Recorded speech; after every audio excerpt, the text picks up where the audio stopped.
52. How's everybody doing today? I want to introduce you to a new friend of mine. His name is Emmy. He's an elephant.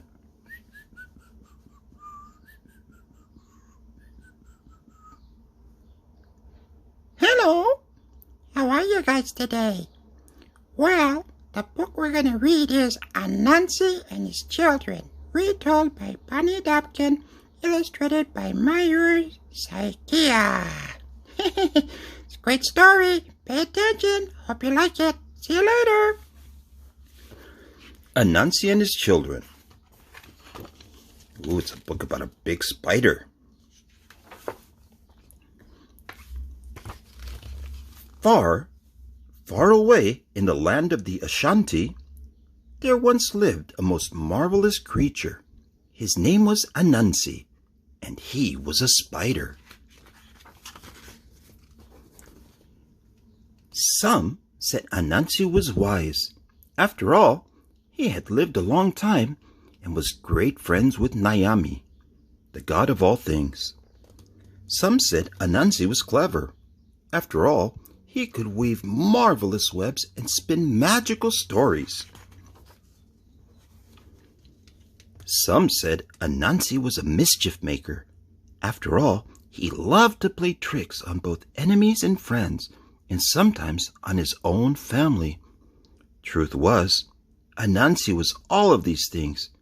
He was wise, and he was clever, and he was a mischief maker. But Anansi was also a father, and he had 6 children whom he loved very much. Each had a name that described a special talent. The first child was called Sea Trouble, because that's what he could do. The second child was Road Builder. She could build paths through and to anything.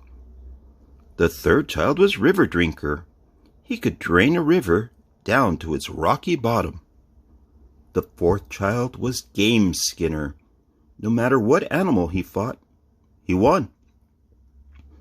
The fifth child was Stone Thrower. She could pick up a stone, no matter how large, and throw it far and high. And the sixth child was called Cushion because he was very, very soft. One day, Anansi found a strange glowing orb in the forest. "How beautiful," he said. "I will give it to one of my children." But who? He thought and thought. "I know," said clever Anansi.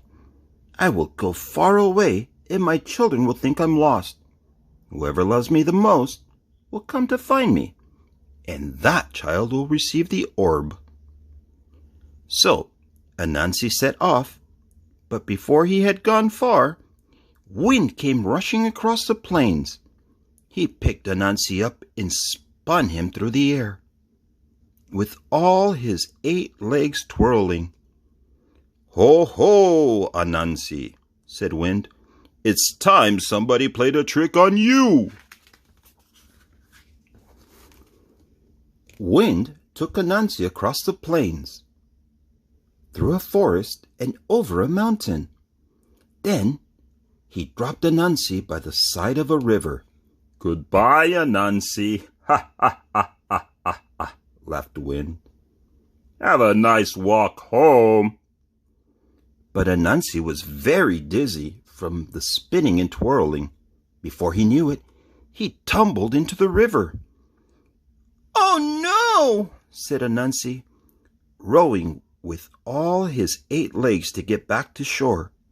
But before he could reach land, a big fish saw him wriggling, swam up, and swallowed him. Back at home, Sea Trouble saw what happened. "Father's in trouble," he cried. "We must go and save him." Road Builder hopped into action. She spun a path across the plains, through the forest, over the mountain, and to the river. Now, River Drinker went to work, draining the water. Soon, the fish was flopping on the rocky bottom. Next, Game Skinner split open the fish, wide open. Out popped Anansi. "My wonderful children!" he cried. But before he could hug them with any of his 8 legs, a falcon swooped down from the sky. "Not again!" cried Anansi, as he was carried into the air. Now it was Stone Thrower's turn. She snatched up a heavy stone and threw it with all her might. Ugh! The stone hit the bird, who screeched and squawked and dropped Anansi. Cushion scrambled underneath to protect his father from the fall.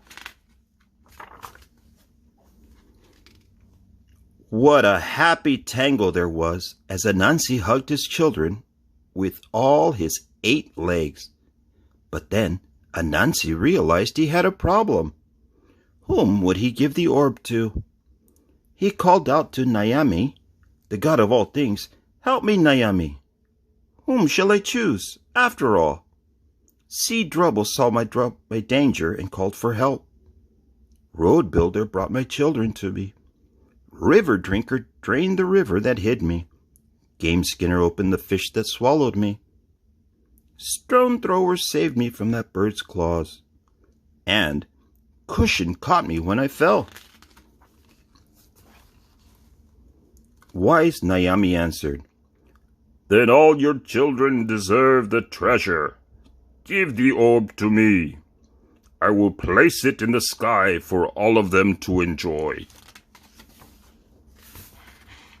And the moon is still there till this very day.